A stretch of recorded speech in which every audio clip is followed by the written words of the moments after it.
Kalau saya melihat Ustadz Kainama dan Nandar ini ya, itu mereka sedang menutupi aib sendiri, tapi memfitnah dengan cara membuka aib orang lain. Padahal orang lain pun tidak memiliki aib yang sama dengan dia.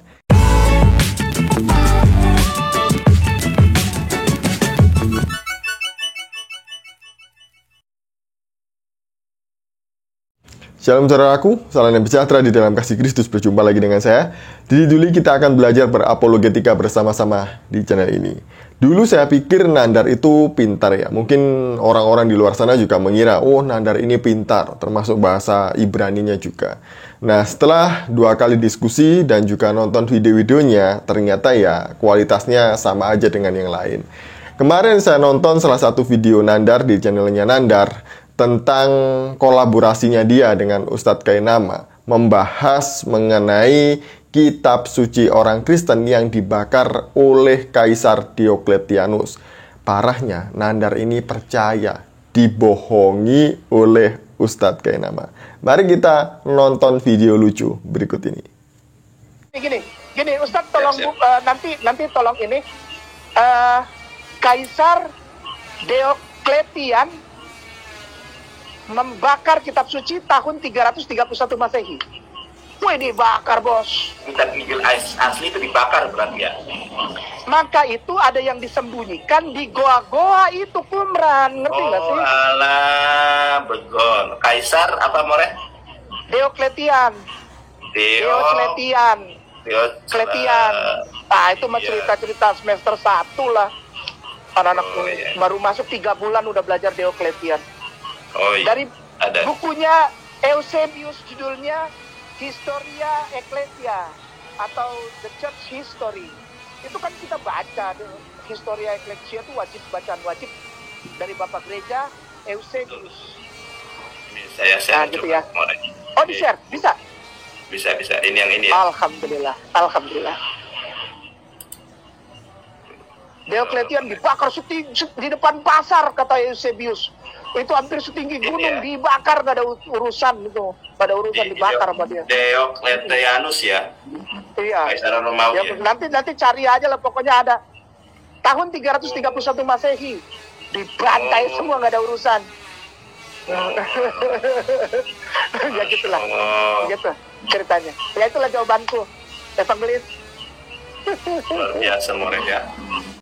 Bener kan yang saya bilang bahwa Nandar ini mau aja dibohongi oleh Ustadz Kainama. Dia bilang, Masya Allah, kata dia. Padahal tadi itu Nandar sempat buka Google untuk cek Kaisar Diokletianus dan ditutup lagi. Saya tahu bahwa Nandar melihat sesuatu yang mungkin kalau Nandar baca itu bisa mempermalukan Ustadz Kainama. Kenapa saya bilang mempermalukan Ustadz Kainama? Karena Ustadz Kainama ini salah sebut sejarah. Dia tadi bilang bahwa pembakaran kitab suci orang Kristen itu dilakukan oleh Kaisar Diokletianus pada tahun 331 Masehi. Coba dengarkan lagi, 331 Masehi. Mari kita cek di Google. Kita pakai standarnya Ustadz Kainama saja ya. Saya punya buku yang disebut oleh Ustadz Kainama, nanti saya tunjukkan. Nah, kalau kita cek di Google, Diokletianus itu hidup tahun 245 Masehi sampai 312 Masehi. Jadi, dia lahir 245 Masehi, meninggal tahun 312 Masehi. Dia menjabat sebagai kaisar itu tanggal 20 November 284 Masehi sampai 1 Mei 305 Masehi.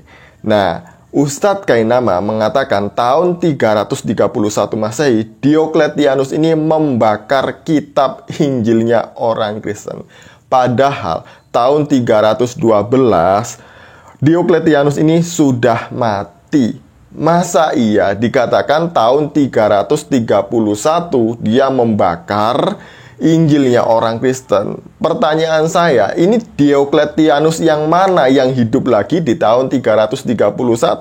Karena kalau dia berbicara mengenai Kaisar Romawi yang bernama Diokletianus, dia sudah mati tahun 312 Masehi. Jadi gimana Ustadz Kainama? yang Anda sebut ini yang mana? Atau Anda salah sejarah? Ya biasalah. Tapi ya saya tahu Nandar tadi buru-buru nutup Google-nya itu ya, supaya Ustadz Kainama nggak malu. Nah, mari kita melihat di dalam buku yang disebut oleh Ustadz Kainama tadi itu ya, bukunya Eusebius, The Church History. Ini buku sejarah abad keempat yang ditulis oleh Eusebius. Di sini di halaman 305 dicatat mengenai Diokletian, Konstantinus, dan juga Konstantin. Tidak disebutkan bahwa Diokletian adalah seorang yang membakar kitab sucinya orang Kristen. Tapi disebutkan di sini bahwa Diokletian adalah penganiaya hebat orang Kristen pada waktu itu. Jadi Diokletianus ini menganiaya orang Kristen dengan cara dia mengeluarkan maklumat atau dekrit atau aturan pada waktu itu, semua orang harus menyembah, memberikan kurban kepada dewa-dewa Romawi. Yang tidak mau menyembah dan tidak mau memberikan kurban kepada dewa-dewa Romawi, maka dia ditangkap, disiksa, bahkan dibunuh. Inilah yang dilakukan oleh Diokletianus pada semasa dia menjabat sebagai kaisar. Dan maklumat itu diakhiri pada tahun 313 ketika dekrit Milano keluar atau dikeluarkan oleh Konstantinus dan Licinius.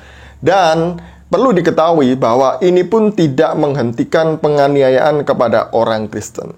Sampai setelah Konsili Konstantinopel pun orang-orang Kristen masih mengalami penganiayaan, terutama mereka yang percaya kepada Tritunggal. Jadi setelah Konsili Nisea, orang-orang berpikir bahwa konsili ini menyingkirkan Arius karena Arius menolak Tritunggal. Padahal tidak. Justru Ariuslah yang ada di pihak kaisar, dan kemudian lawan Arius, mereka yang percaya kepada Tritunggal, disiksa habis-habisan. Jadi begitu ceritanya mengenai sejarah gereja. Kalaupun ada pembakaran kitab suci orang Kristen, itu wajar. Namanya pada waktu itu orang-orang Kristen ada dalam masa penganiayaan hebat.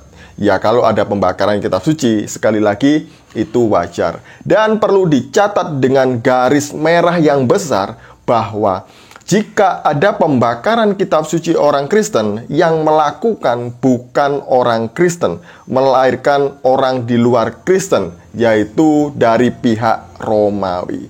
Berbeda dengan Islam, Ustadz Kainama dan Nandar. Di Islam, pembakaran Quran itu disengaja. Kalau di Kristen, pembakaran kitab sucinya tidak disengaja oleh orang Kristen, tapi disengaja oleh orang di luar Kristen. Jadi yang membakar bukan orang Kristen. Tapi di Islam, yang membakari Quran justru adalah orang Islam sendiri. Jadi bagaimana? Mau saya tunjukkan buktinya? Mari kita melihat di dalam buku studi Quran komprehensif, bukunya Ulum Quran, bukunya Imam Jalaluddin As-Suyuti, yang ini ya, buku yang ini jilid 1.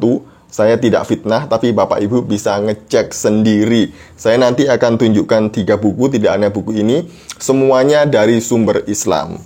Kalau kita membaca di halaman berapa ini? Di halaman 250 ya. Dimulai dari 249.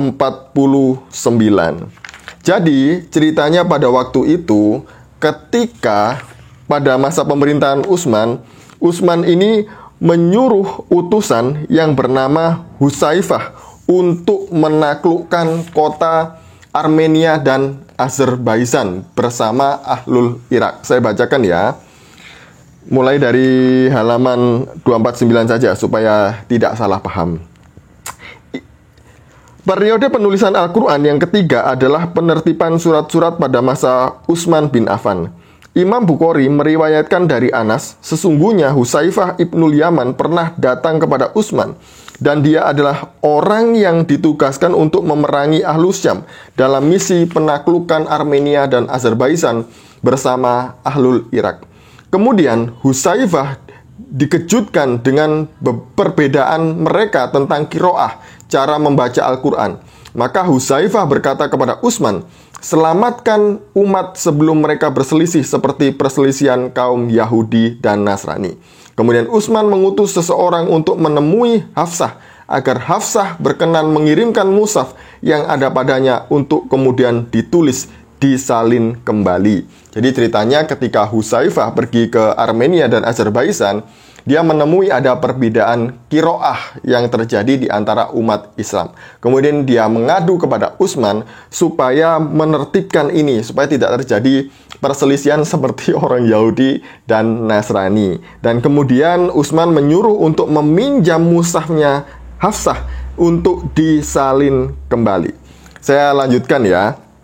Utsman berkata kepada 3 penulis yang berasal dari Quraisy, "Apabila kalian bertiga berselisih dengan Zaid bin Sabit dalam masalah penulisan Al-Quran, tulislah ia dengan bahasa Quraisy, karena sesungguhnya Al-Quran itu diturunkan oleh Allah SWT dengan bahasa mereka." Mereka pun melaksanakannya, sehingga ketika mereka telah selesai dalam menulis mushaf asli dalam beberapa mushaf, Utsman mengembalikan lagi mushaf itu kepada Hafsah, kemudian mengirimkan kepada setiap daerah satu mushaf, dan memerintahkan kepada semua sahabat yang memiliki catatan atau mushaf yang lainnya agar dibakar.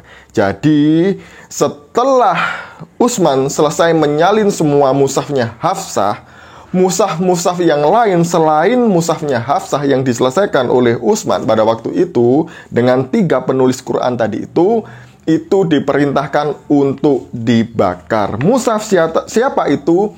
Yaitu mushaf yang ditulis oleh Abu Bakar. Jadi di sini jelas semuanya kalian orang-orang Islam, Ustadz Kainama, Nandar, bahwa pembakaran Quran itu terjadi di kalangan Islam sendiri di masa pemerintahan Khalifah Utsman.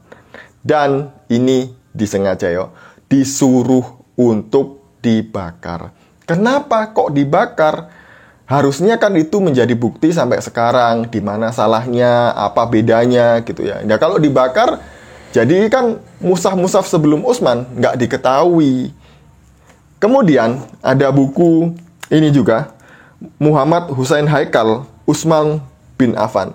Di dalam buku ini juga diceritakan mengenai pembakaran mushaf-mushaf Abu Bakar, mushaf sebelum Utsman. Saya akan membacanya di halaman 126. Sesudah mushaf-mushaf itu dikirimkan ke kota-kota tadi dan Khalifah mewajibkan supaya bacaan itu yang dipakai, ia memerintahkan mushaf-mushaf yang lain dikumpulkan dan dibakar. Jadi sumber Islam itu terang-terangan menulis mengenai pembakaran mushaf-mushaf sebelum Utsman. Jadi yang ada itu sampai sekarang adalah mushaf Utsman. Dan di sini juga dijelaskan di dalam buku Rekonstruksi Sejarah Quran juga ditulis mengenai pembakaran Quran oleh Utsman. Nah, saya membaca di halaman 219. Mushaf-mushaf salinan yang ada kemudian dikirim Utsman ke setiap provinsi dengan perintah agar seluruh rekaman tertulis Al-Quran yang ada, baik dalam bentuk fragmen atau kodeks, dibakar habis. Saya ulangi. Mushaf-mushaf salinan yang ada kemudian dikirim Utsman ke setiap provinsi dengan perintah agar seluruh rekaman tertulis Al-Quran yang ada baik dalam bentuk fragmen atau kodeks itu dibakar habis. Jadi begitulah ceritanya Bapak Ibu Saudara sekalian. Kalau saya melihat Ustadz Kainama dan Nandar ini ya, itu mereka sedang menutupi aib sendiri tapi memfitnah dengan cara membuka aib orang lain. Padahal orang lain pun tidak memiliki aib yang sama dengan dia. Begitu ceritanya Bapak Ibu Saudara, semoga ini memberkati kita semuanya. Shalom, salam waras, Tuhan Yesus memberkati.